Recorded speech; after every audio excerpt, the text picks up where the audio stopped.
রাজ্যে জঙ্গি সন্দেহে গ্রেফতার দুই একিউআইএস অর্থাৎ আল কায়দা ইন সাবকন্টিনেন্ট জঙ্গি সন্দেহে অসম এসটিএফ এর জালে ৮ জঙ্গি, যার মধ্যে দুজন এই রাজ্যের বাসিন্দা বলে জানা গিয়েছে।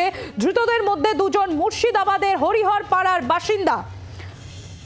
রাজ্যে জঙ্গি সন্দেহে গ্রেফতার দুই একিউআইএস অর্থাৎ আল কায়দা ইন সাবকন্টিনেন্ট জঙ্গি সন্দেহে অসম এসটিএফ এর জালে ৮ জঙ্গি। ধৃতদের মধ্যে দুজন এই রাজ্যের বাসিন্দা, দুজন মুর্শিদাবাদের হরিহরপাড়ার বাসিন্দা বলে জানা গিয়েছে। এই মুহূর্তে একটা অন্যতম বড় খবরের দিকে আমরা নজর রাখছি। রাজ্যে জঙ্গি সন্দেহে গ্রেফতার দুই এসটিএফ এর জালে ৮ জঙ্গি।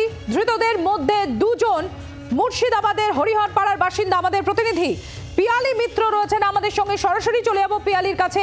পিয়ালি, কি তথ্য উঠে আসছে?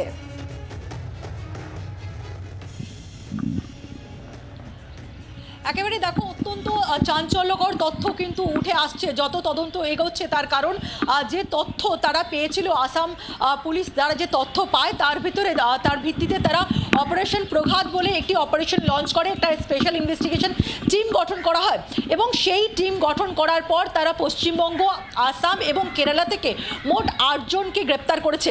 এবং এই ৮ জনই তারা কিন্তু যে আনসারুল বাংলা টিম, সেই আনসারুল বাংলা টিমের সদস্য, যারা কিন্তু একিউআইএস অনুপ্রাণিত। এবং তদন্তকারী অফিসাররা যেটা জানাচ্ছেন, যে তথ্য এখনো পর্যন্ত উঠে এসেছে, তাতে কিন্তু শুধুমাত্র দুজন এই রাজ্য থেকে গ্রেপ্তার হয়েছে এমনটা নয়। একেবারে পূর্ব পরিকল্পনা নিয়ে এখানে স্লিপার সেল তৈরি করা, তাদের অপারেশনাল ইউনিট তৈরি করা, এই সমস্ত কাজ কিন্তু শুরু হয়েছিল। যে তথ্য আমরা পাচ্ছি সেটা অনুযায়ী যেটা জানা যাচ্ছে যে এবিটির যে বর্তমানে যিনি চিফ রয়েছে জসিমউদ্দিন রহমান, তার কথা মতন ফারাক ইসরাক যে বাংলাদেশের এবিটির সদস্য এবং এই জসিমউদ্দিন রহমানের অত্যন্ত ঘনিষ্ঠ, তার কথা মতন একজন মোহাম্মদ সাদ বলে একজনকে গত নভেম্বর মাসে এর দেশে পাঠানো হয়। এই রাজ্য একেবারে বাংলাদেশের বর্ডার ক্রস করে এই মোহাম্মদ সাদ ইন্ডিয়াতে প্রবেশ করে। কেরালা থেকে তাকে গ্রেপ্তার করা হয়েছে এবং এই মোহাম্মদ সাদ একাধিকবার আসাম এবং ওয়েস্ট বেঙ্গল ভিজিট করেছিল। মোহাম্মদ সাদ এই রাজ্যের ফারাক্কা জেলাতে একাধিক মিটিং করেছিল এবং মূলত যে উদ্দেশ্য ছিল, যেটা তদন্তকারী অফিসাররা জানাচ্ছেন, যে উদ্দেশ্য ছিল যে এখানে স্লিপার সেল তৈরি করা, তার পাশাপাশি অপারেশনাল ইউনিট তৈরি করা, বিভিন্ন জায়গায় অশান্তি তৈরি করা এবং আরএসএস এর নেতাদেরকে বা টার্গেট করে তাদের উপর হামলা চালানো। এবং এই মোহাম্মদ সাদকে এখানে সমস্ত লজিস্টিক সাপোর্ট দেওয়া, তাকে থাকার ক্ষেত্রে ব্যবস্থা করে দেওয়া, সেই সমস্ত কিছু হরিহরপাড়া থেকে যে দুজনকে গ্রেপ্তার করা হয়েছে সেই দুজন কিন্তু সাহায্য করেছিল। এবং আরও যেটা জানা যাচ্ছে যে ৮ জনকে গ্রেপ্তার করা হয়েছে, তাদের কাছ থেকে যে ধরনের ইকুইপমেন্ট পাওয়া গেছে, যে ধরনের ইনক্রিমিনেটিং ডকুমেন্টস পাওয়া গেছে, তার মধ্যে থেকে তদন্তকারী অফিসাররা জানাচ্ছেন যে এই ৮ জনের মধ্যে যে মোহাম্মদ সাদ, তার একেবারে মোহাম্মদ ফারুক ইসরাকের অত্যন্ত ঘনিষ্ঠ ছিল এবং তার সঙ্গে বিভিন্ন সময় বাংলাদেশ এবং পাকিস্তান বর্ডার থেকে বিভিন্ন কলে কথোপকথন হতো, সেই তথ্য উঠে এসছে।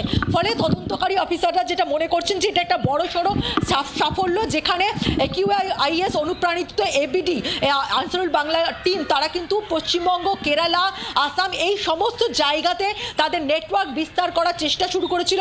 এবং শুধুমাত্র নেটওয়ার্ক তৈরি করা নয়, স্লিপার সেলের মাধ্যমে অপারেশনাল ইউনিট তৈরি করা, হামলা করা, বিভিন্ন হিন্দু নেতাদেরকে খুঁজে বার করে বা তাদেরকে টার্গেট করে অপারেশন করা এবং বিভিন্ন জায়গায় কমিউনাল অশান্তি লাগিয়ে অশান্তি ছড়ানো, এই সমস্ত উদ্দেশ্য ছিল। এখনো পর্যন্ত ৮ জনকে গ্রেপ্তার করা হয়েছে, যার মধ্যে থেকে এ রাজ্যের মুর্শিদাবাদের হরিহরপুর থেকে 2 জনকে গ্রেপ্তার করা হয়েছে লোকাল থানার সাহায্য নিয়ে।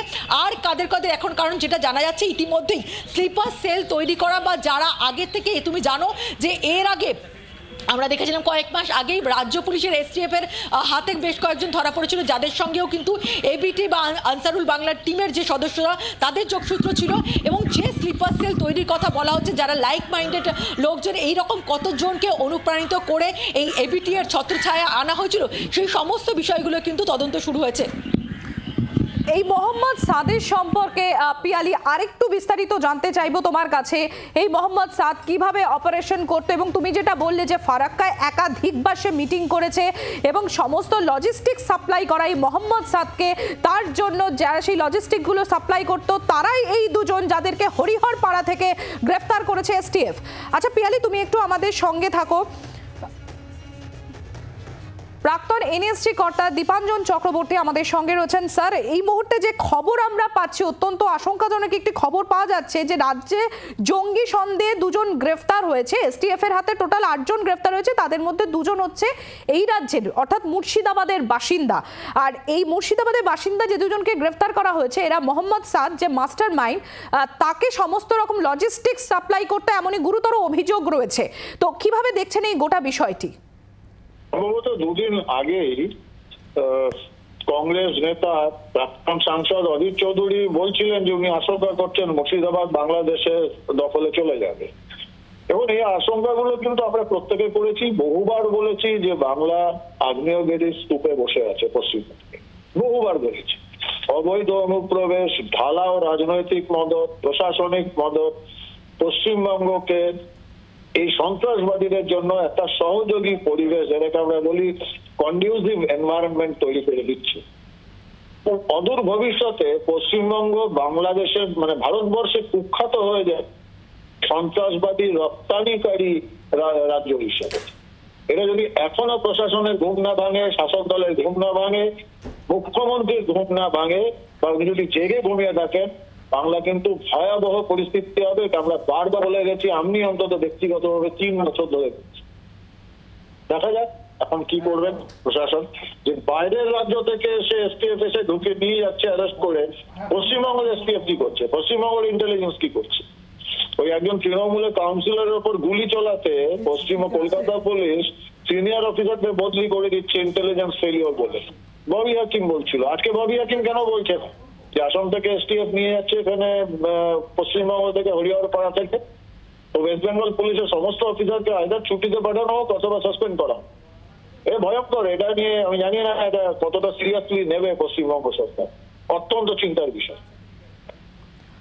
অনেক ধন্যবাদ, অনেক ধন্যবাদ। আমি আবারও চলে যাবো পিয়ালির কাছে। পিয়ালি, তখন যেটা তোমার কাছে একটু জানতে চাইছিলাম যে এই যে মোহাম্মদ সাদ, যার কথা উঠে আসছে এবং যে ফারাক্কায় এসে একাধিকবার মিটিং করেছে, শুধু তাই না, স্লিপার সেলের মাধ্যমে অপারেশনাল ইউনিট তৈরি করার যে চেষ্টা করেছে এবং তাকে সমস্ত লজিস্টিক্স, এখানে যা যা প্রয়োজনীয় লজিস্টিক্স সাপ্লাই দিয়েছে এই হরিহরপাড়ার যে বাসিন্দা 2 জন ধৃত। আর কি কি জানা যাচ্ছে এই সম্পর্কে, এই মোহাম্মদ সাদ সম্পর্কে আর একটু জানতে চাইবো তোমার কাছে।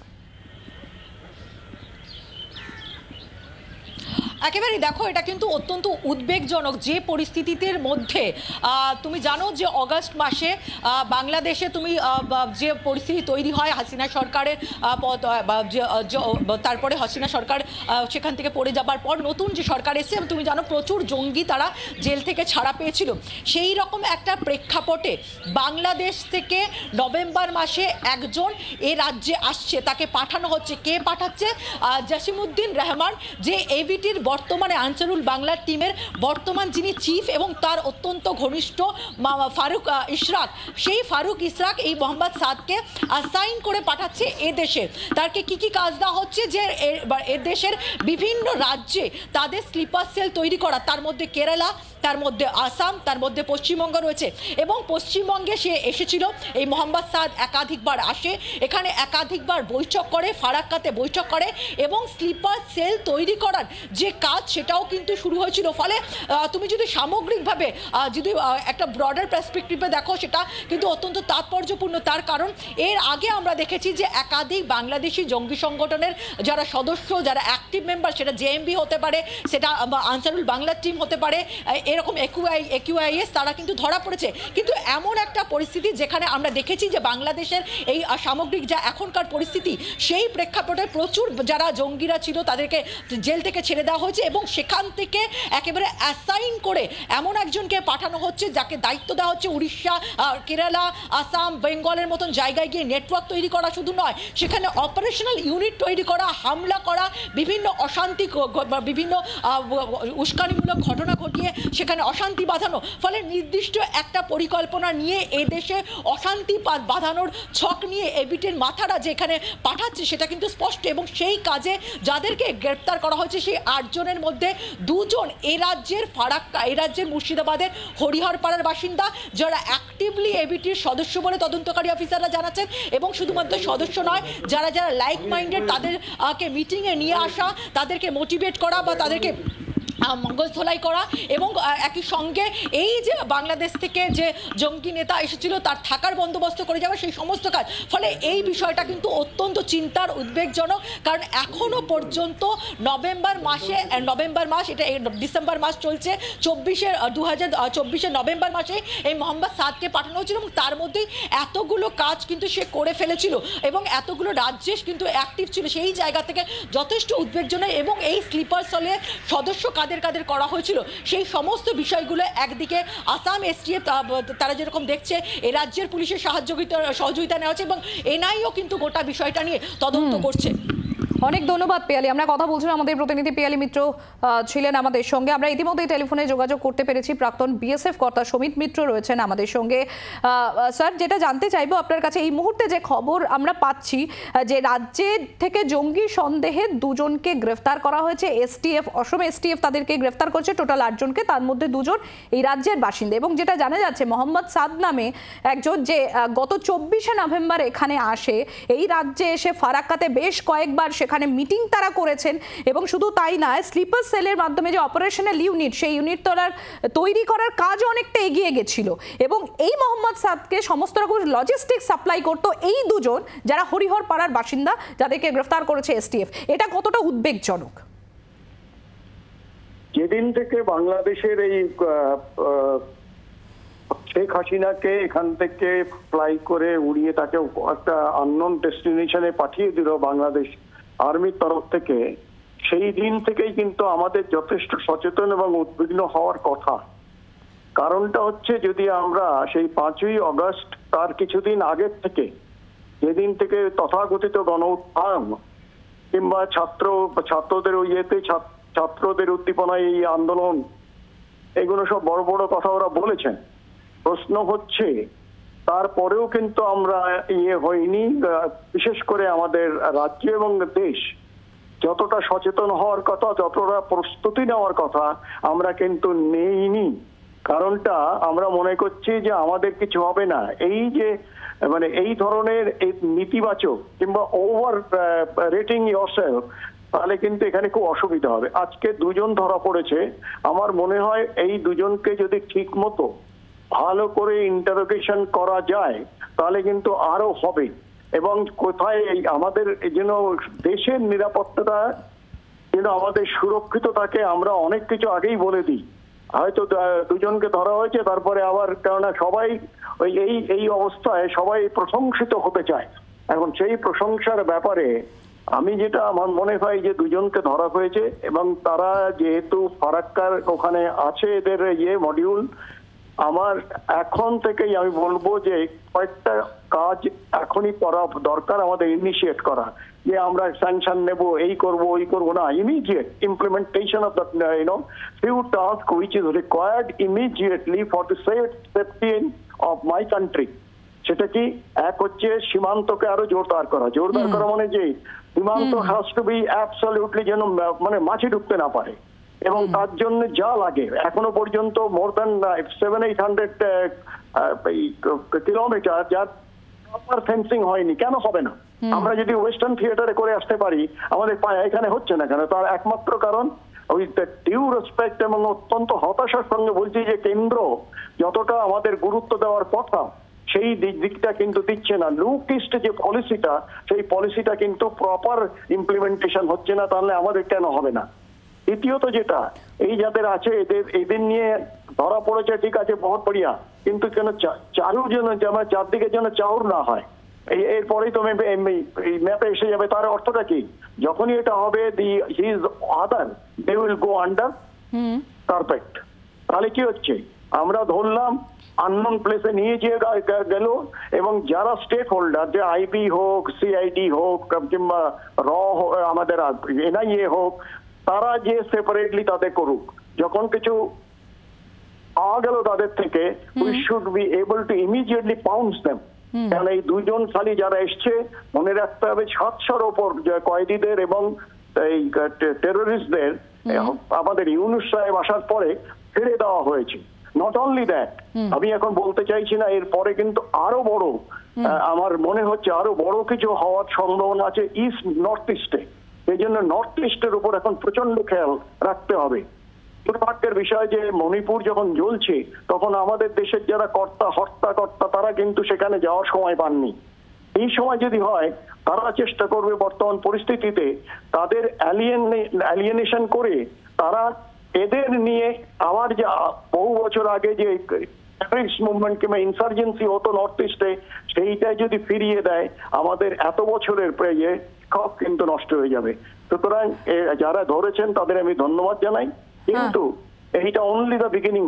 Remember we have to have this kind of people, এবং এতে যত তাড়াতাড়ি ইন্টারোগেট করা যাবে তত তাড়াতাড়ি আমাদের পক্ষে সুবিধা হবে, কারণ he or she cannot hide themselves in a new place. ততক্ষণে কিন্তু আমরা তাদের ট্রেলটা যাতে আমরা বুঝতে পারি যে এদের কোথায় কোথায় কি আছে, এবং সারা রাত জাগিয়ে রেখে এদের ইন্টারোগেট করো, মারধরের দরকার নেই।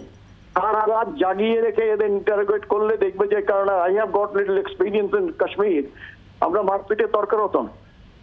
সুতরাং এই জায়গাটা আমি বলবো যে মারপিট করেও না এরা নর্মালি, কিন্তু এদের কাছ থেকে এখন যতটা পারে এখনই ইন্টারোগেট করে যেন এগুলো নিয়ে নেয় আর কি, তাহলে ওর he will get enough time to make a build up his second story. বাংলার আওয়াজ, বাঙালির আবেগ, জি 24 ঘন্টা।